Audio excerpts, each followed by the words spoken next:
Kahit pagbali-baligtarin mo ako, pareho pa rin ang isasagot ko sa'yo. Yan ang sabi ni Commutative Property. Ang topic natin ngayon ay Properties of Operations on Integers na angkop para sa Grade 7 Math First Quarter.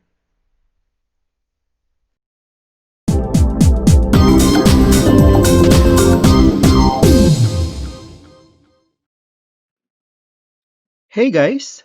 Ako si Kuya Ems at welcome sa Chalk at Lapis. Para abangan ang mga susunod na episode, ma-notify tuwing mag-a-upload ako ng mga bagong lesson, at ipakita na rin ang support para sa Chalk at Lapis, please click the subscribe button pati na rin yung notification bell. Pag-uusapan natin ngayon ang properties of operations on integers.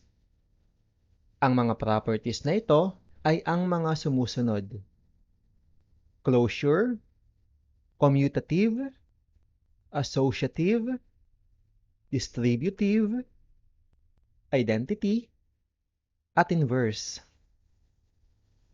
Simulan natin ang discussion sa closure property. Ang closure property ay nagsasabi na ang resulta ng operation ng integers ay isa pa ring integer o whole number. Ang mga operation na may closure property ay addition, subtraction, at multiplication. Ang division ay walang closure property. Tignan natin kung bakit. Sa addition, kahit na anong integer o whole number ang i-add mo sa isa't isa, integer o whole number ang magiging sagot. Halimbawa, 10 plus 10 o 3 minus 5 ay parehong whole numbers ang sagot. Gayon din sa subtraction at multiplication. Pero sa division, may mga pagkakataon na hindi whole number ang resulta ng operation. Halimbawa, kapag dinivide mo ang 3 sa 5, ang sagot dito ay fraction o decimal at hindi sila integer. Pangalawang property ay commutative property.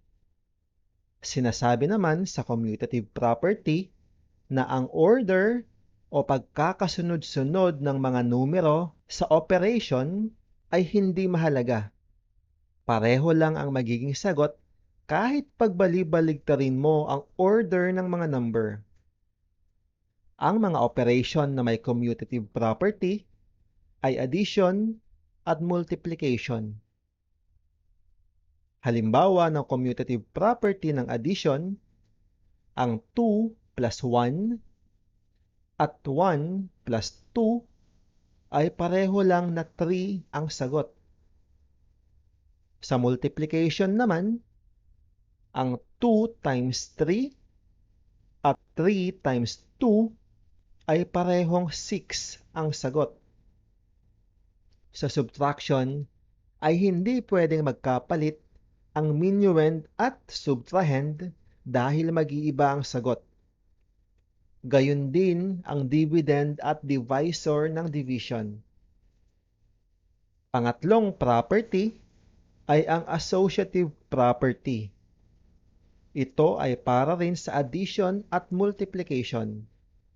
Ito naman ay nagsasabi na ang groupings ng mga numbers ay hindi nakakaapekto sa resulta ng operation. Halimbawa, ang sagot sa 3 plus 5 close quantity plus 2 at sa 3 plus quantity 5 plus 2 ay parehong 10 ang sagot kahit na magkaiba sila ng groupings. Example naman sa multiplication, ang sagot sa quantity 3 times 5 close quantity times 2 at sa 3 times quantity 5 times 2 ay parehong 30 ang sagot. Ang apat na property ay ang distributive property. Ang property na ito ay pwedeng multiplication over addition at pwede ring multiplication over subtraction. Halimbawa, 3 times quantity 1 plus 2 ay pwede mong isolve na unahin ang pag-multiply ng 3 sa individual numbers na nasa parenthesis bago i-add ang mga sagot. O pwede mong unahing i-add ang nasa loob ng parenthesis bago mo i-multiply sa 3. Ang magiging sagot dito ay pareho lang na 9. Example naman neto sa subtraction, 4 times quantity 3 minus 1. Pwede mong i-multiply muna ang 4 sa 3 at sa 1 bago mo i-subtract. O pwede mong i-subtract muna yung nasa parenthesis bago mo i-multiply sa 4. Ang sagot ay parehong number 8. Panglimang property ay ang identity property. Meron tayong dalawang klase neto. Merong additive identity at meron ding multiplicative identity.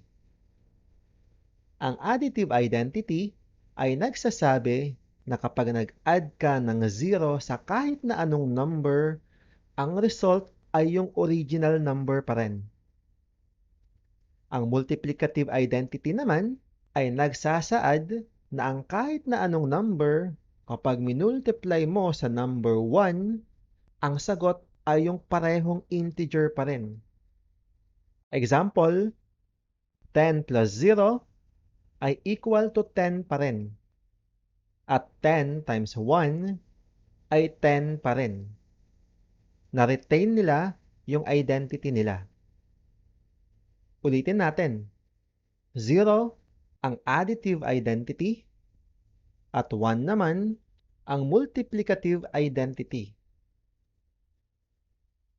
Ang huling property na i-discuss natin ngayon ay ang inverse property. Tulad ng identity property, meron ding tinatawag na additive inverse at multiplicative inverse.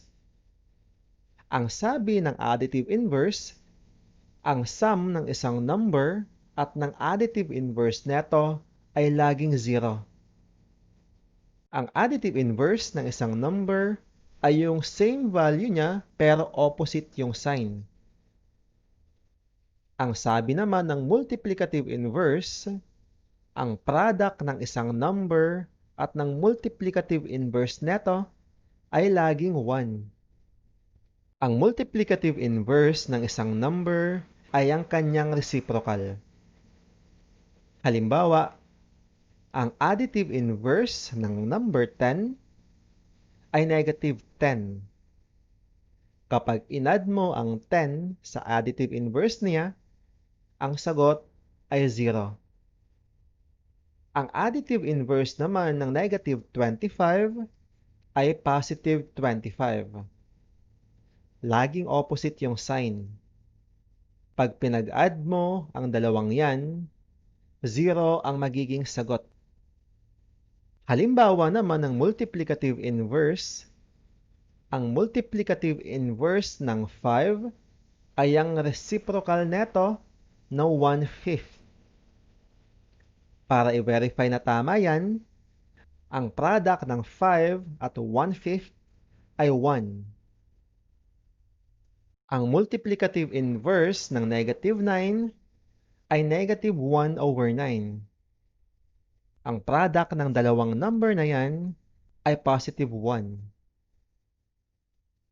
Heto nga pala ang summarized table ng lahat ng nasabing properties for easy reference.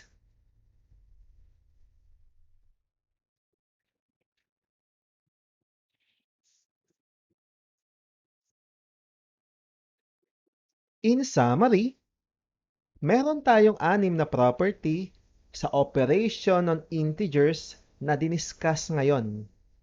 Ang 6 na ito ay ang closure, commutative, associative, distributive, identity, at inverse. Hindi lahat ng properties ay applicable sa lahat ng operation. In fact, ang commutative, associative, identity, at inverse ay para lang sa addition at multiplication at walang property sa anim na ito ang applicable sa At dyan nagtatapos ang lesson natin. Kung nagustuhan nyo ang episode natin ngayon, please like the video, leave a comment, and share with your friends para mas marami pang matuto kay Kuya Ems. At kung gusto nyong abangan at panoorin ang mga susunod na lectures ko, please hit the subscribe button as well. Salamat sa panonood at hanggang sa muli!